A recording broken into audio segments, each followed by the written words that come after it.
Okay, Toyota Innova tayo mga boss. Magkakabit ako ng dun sa aircon. Ano ba tawag dun? Kasi ito ay sira na yung ganito niya. Yan. Pero dito sa kabila sa likod, pakita ko sa inyo. Yan mga boss. Yan, sira na yan. Yung isa, ito, yung nasa unahan pala. Yung nasa unahan na yon maluwag na.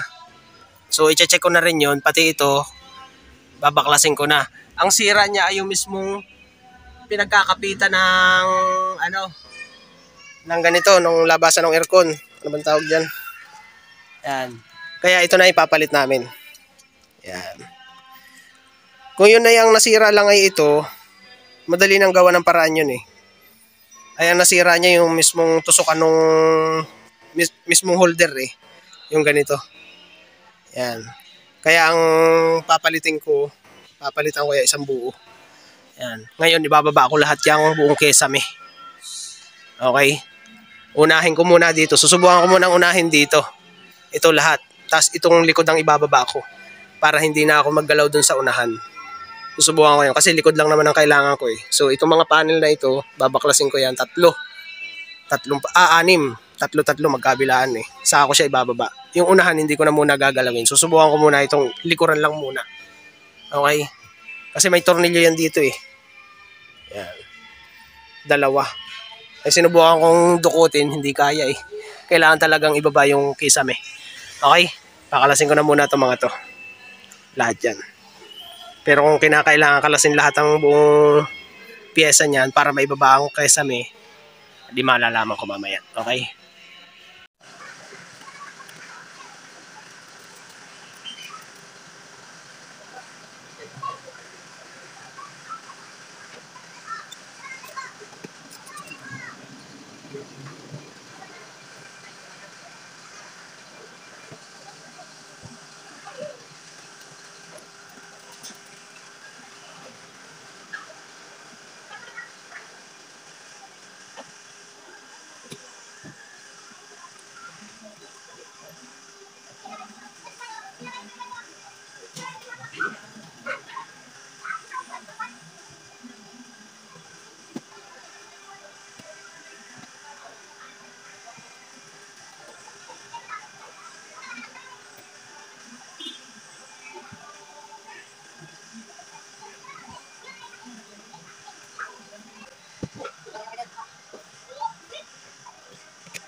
Okay, ayan mga boss, kalas na. Kita nyo naman kung ano yung mga kinalas ko. Yung pinakalas ko lang na kinalas dyan, ito mga clip button niya. Mga plastic clip. Ilan yan? 3 dito sa likod. Tapos ay, yan, yung mga clip na yan, butas. 3 sa likod, tapos ay 2 sa gitna. Ayan. Tapos ito pa isa, bali 3 sa gitna. Tapos ay dito sa magkabilang gilid na to. Mga clip din yan. Gamit lang kayo ng mga ganito, pang clip remover. Yan. Tapos yung mga tornilyo naman niya, hindi nakita nyo naman sa video. Yan, kinalas ko yung gilid. Yan. Okay. Tapos yun, yung mga handlebar niya. Kinalas ko din dito. Phillips screw lang ginamit ko doon. Yan. Tapos yung 2 dito sa gilid, syempre kailangan yung angatin ito eh. Kalasin nyo yun nandyan. Yung kabila yun. Tapos yan doon sa may panel doon. Kinalas ko din yan. Tapos yung ibang mga basag ang clip, katulad doon sa kanan, basag ang clip noon, yung nasa unahan na yun. Papalitan ko na yun. Ayan, okay. So ngayon, maluwag na dyan sa ibabaw, makakapagpalit na ako dyan ng clip. Nung ano, yun sa aircon na yun. Mapapalitan ko na siya, maluwag na siyang dukutin. Ayan. Ito lang ang kakalasin nyo dyan, yung bandang likod. Yung sa unahan, wag na kayong magkalas dyan. Okay na yan. Tapos itaas nyo lang itong headboard na to, yung headrest. Yung headrest na yan, itaas nyo para meron siyang patungan. Para hindi siya bumaba maigi. So yun, pakita ko lang sa inyo yung yung kakalasin ko. At yung ikakabit. Ayan, ito na mga boss yung tatanggalin ko dyan. Ayan, ito yung tornilyo na mahirap kalasin. Kailangan kalasin yung buong buong kesame. Para mo siya matanggal. Ayan. Yan, 2 na yan. Ito kasi nabasag eh. Kung hindi yan nabasag, madali lang sanang gawin. Ay siya yung nabasag. Kaya obligado, papalitan natin siya ng isang buo. Tapos yung ipapalit ko ay ito. Ayan. Isang buo na yan. Okay? Kakalasin ko na muna yan. Pag nakalas nyo naman na ito, basic na yan. Phillips screw lang na maigsi, ay yari na yan. Okay, kakalasin ko na muna yan. Papalitan ko na. Okay, ayos na mga boss. Ayan, naikabit ko na yung bago. Ayan ang finish natin dyan. Ayan yung mga nakuha ni Bossing na replacement na ng aircon. Ayan. Tapos sa kabila, check ko lang. Tapos dito nahigpitan ko na rin yan. Ito yung umuuga kanina eh. So yung tornilyo niya dito sa likod, luwag lang. Tapos dito, okay na yan. Ayan. Ayan yung tornilyo niya. Okay na lahat yan. Ayan. Hindi naman kayo magkakamali dyan pag-install kasi may guide yan. Titingnan nyo lang kung paano nyo kinalas. Ganun nyo din ikakabit yung bago nating pyesa. Bagong parts. Ayan. Ganito kasi yan eh. Oh. Ito kasi yung basag. Ayan. So yung basag niya, ganito ang pwesto niyan. So makikita nyo naman yan, meron siyang kanal na ganito. Ayan. Yun lang susundin nyo dyan. Kung paano nyo kinalas yan, ganun nyo din ibabalik yung bago. Ayan. Paganyan. Okay, ayos na ito. Ibabalik ko na lang yung mga panel niya. Yung kesame. Ayan. Kinalas ko din yung ilaw niyan eh. Pati yung doon, yung ilaw. Ayan. Okay na ito. Tapos yung mga basag ditong clip katulad dito, papalitan na rin yan. Para maganda na ang fittings ng mga panel. Okay, kakabit ko na yan. Ayos na ito. Okay, ayan, dahil tapos na, ikakabit ko na yung kesame. Okay.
Okay, tapos na ko nang ikabit yung kesame.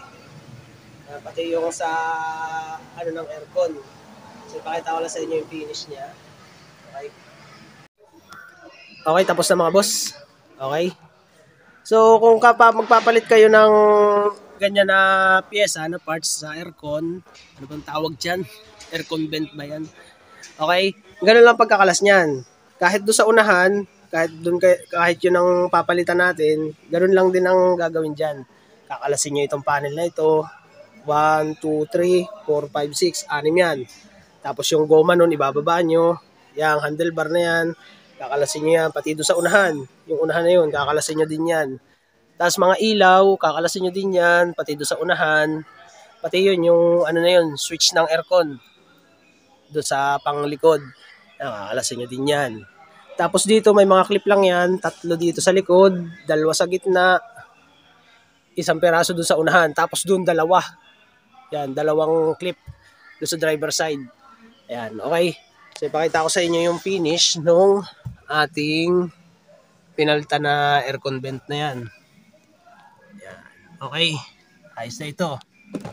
Ayan, okay na lahat yan. Pati doon sa unahan, ganun din. Hinigpitan ko na yun. Kasi medyo luwag yun kanina. Lahat yan, dinouble check ko na lahat. Ito, pinalitan ko na rin pala ito. Pinalitan ko na rin ito. Para palit na lahat siya. Kasi yung 2 unahan, pinalitan na pala yun So itong likod, pinalitan ko na to. Ngayon, yung isa original pa, sabi ko, palitan na rin namin yan. Kasi meron pa rin naman siyang na-order na na ganyang piyesa. So yun. Ayos ito. Ganun lang magkalas ng kesame.